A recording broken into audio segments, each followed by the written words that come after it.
Validation. I'm sitting at the table in my apartment, looking out the window. I turn back to the papers stacked in front of me.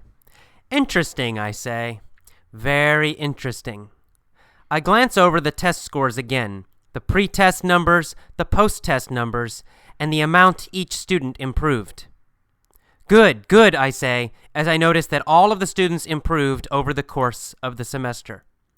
All the post-test scores are higher than the pre-test scores.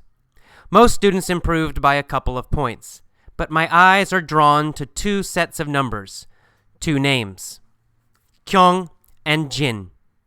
These two students improved dramatically more than all of the others. Their post-test scores show a big jump. What did they do differently, I ask myself. At the final class, I asked them.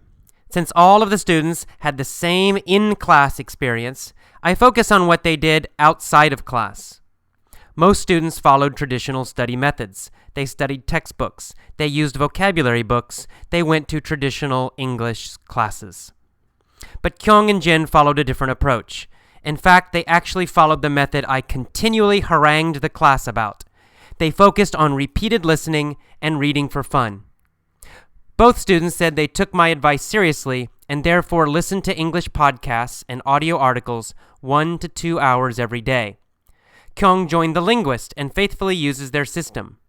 Both students also read for fun, mostly easy materials such as National Geographic for kids, adolescent novels, etc.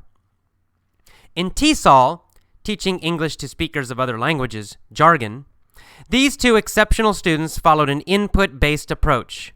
The bulk of their study time was spent reading and listening to understandable and interesting English materials. Most students in schools follow an analysis-based approach. The bulk of their time is spent analyzing the language, breaking it apart, memorizing grammar rules, and doing drills. Plenty of research shows that input-based methods are faster and more effective than analysis-based methods. I knew this, which is why I always nag and cajole my students to focus on comprehensible input.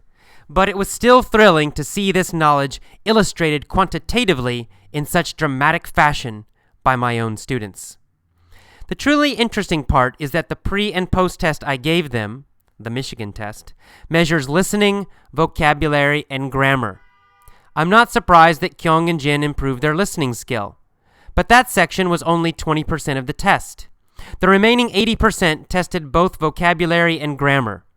In other words, their vocabulary improved dramatically faster than the students who specifically studied vocabulary books and lists. Their grammar improved dramatically faster than the students who specifically studied grammar textbooks. This is not an isolated incident. Many research studies replicate these findings. See www.sdcrashin.com for the most thorough summary of these. In study after study, input-based approaches beat analysis-based approaches, as measured by general English tests such as the TOEFL, TOEIC, or Michigan tests. These tests measure vocabulary, grammar, listening, and in some cases, speaking and writing.